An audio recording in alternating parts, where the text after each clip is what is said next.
बिस्मिल्लाहिर्रहमानिर्रहीम। अस्सलामु अलैकुम वरहमतुल्लाहि वबरकातुहू।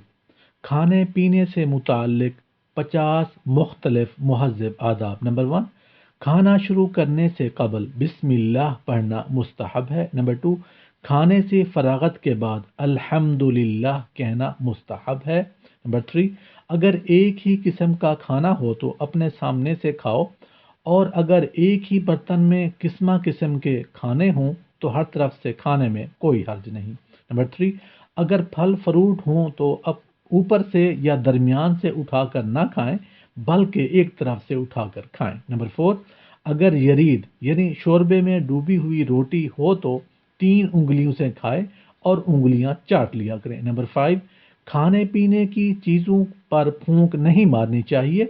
नंबर 6, कोई चीज़ पीते वक्त बर्तन में सांस नहीं लेना चाहिए। अगर सांस लेना हो तो बर्तन से मुंह हटाकर सांस लें और फिर बर्तन मुंह से लगा लें। नंबर 7, खाते पीते वक्त टेक लगाना मकरूह है। नंबर 8, खड़े होकर खाना पीना जायज़ है, मगर बैठकर खाना पीना बहुत पसंदीदा है। नंबर 9, खाने से कबल हाथ धोना मुस्तहब है।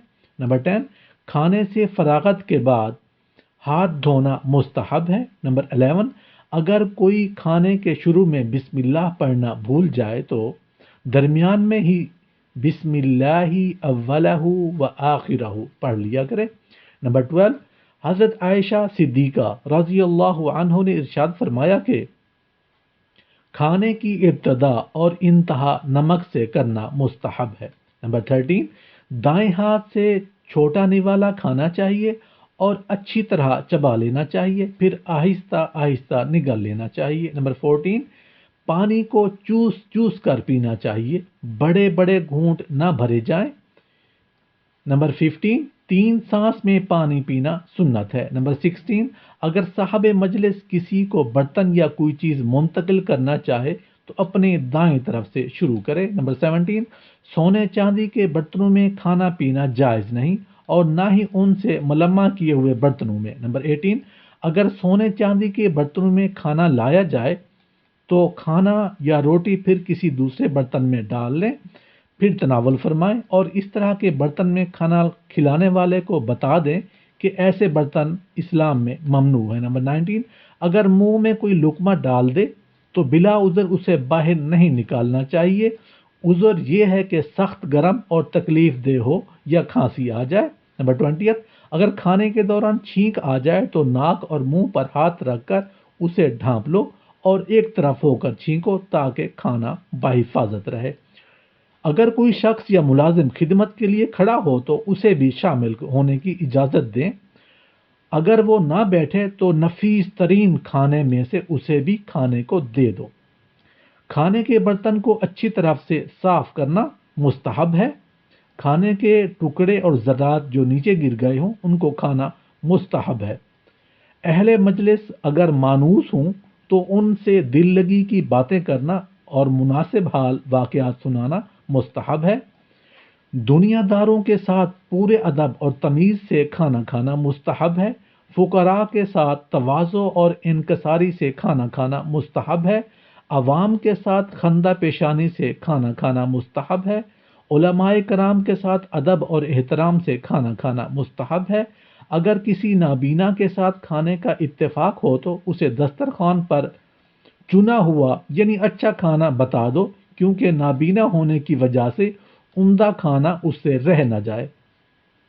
नंबर 30, वलीमा की दावत कबूल करना और इसमें शरीक होना मुस्तहब है।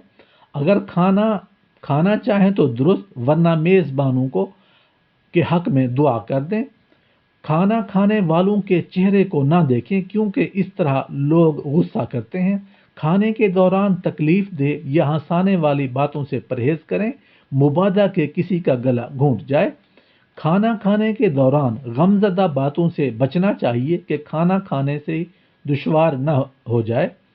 बदबूदार सब्जी जैसा कि लहसुन और कच्चा प्याज वगैरह खाना मकरूह है, क्योंकि उसकी बदबू नागवार है। पेट भर कर खाना खाना कि जिससे बदहजमी का खदशा हो मकरूह है। 36, जब खाना लगा दिया जाए तो मेज़बान से इजाज़त की ज़रूरत नहीं। منہ سے نکال کر برتن میں ڈالنا مکروہ ہے، کھانے کے دوران دانتوں کا خلال کرنا مکروہ ہے، روٹی سے ہاتھ صاف نہیں کرنے چاہیے کہ یہ روٹی کی توہین ہے، ایک کھانا دوسرے کھانے سے مکس کر کے نہ کرو کیونکہ یہ بہت سے لوگوں کی طبیعت کے موافق نہیں اور اس سے معدہ بھی خراب ہوتا ہے، اگر کسی کو کچھ چیزیں یکجا کر کے کھانے کی خواہش ہو تو دوسروں کی خواہش پر اپنی خواہش قربان کر دینی چاہیے۔ نمبر 42، مہمان کھانے کی مذمت نہ کریں اور نہ میزبان کھانے کی مدح سرائی اور اسے قیمتی ظاہر کرے کیونکہ اس میں کمینگی اور کم ظرفی پائی جاتی ہے۔ 43، رسول اللہ صلی اللہ علیہ وآلہ وسلم نے کھانے کی تعریف اور مذمت کبھی نہیں فرمائی۔ نمبر 44، جب تک دوسرے لوگ کھا رہے ہوں کھانے سے ہاتھ نہ روکو، البتہ اگر لوگ خندہ پیشانی سے اجازت دے دیں تو پھر تکلف نہ کیا جائے۔ 45، ایک ہی طشت میں سب ہاتھ دھوئیں کیونکہ رسول اللہ صلی اللہ علیہ وآلہ وسلم نے ارشاد فرمایا علیحدگی نہ کرو ورنہ تمہارا اتحاد جاتا رہے گا۔ 46، کھانے کی چیزوں سے ہاتھ نہ دھوئے اور نہ صاف کیے جائیں۔ 47، دو کھجوریں اکٹھی کھانا سنت کی خلاف ورزی ہے۔ 48، میزبان سے خاص قسم کے کھانے کا مطالبہ نہ کیا جائے بلکہ جو کچھ سامنے آ جائے اسی پر قناعت کرو کیونکہ اس طرح میزبان پر مشقت ہوتی ہے اور تکلف میں تکلیف ہے۔ اگر میزبان خود فرمائش کر دے کہ ہم اپنی خواہش پیش کریں تو پھر خواہش کے مطابق مطالبہ کر دینا چاہیے۔ 49، پانی پینے سے پہلے پانی اور برتن کو دیکھنا کہ پانی کے علاوہ کوئی اور مضر چیز اس میں شامل نہ ہوئی ہو۔ نمبر 50، جس نے دعوت قبول نہ کی اس نے اللہ اور رسول کی نافرمانی کی اور جس نے بلا دعوت شرکت کی وہ چور بن کر شریک ہوا اور ڈاکو بن کر نکلا۔ اللہ پاک اعمال صالحہ کرنے کی توفیق عطا فرمائے، آمین یا رب العالمین۔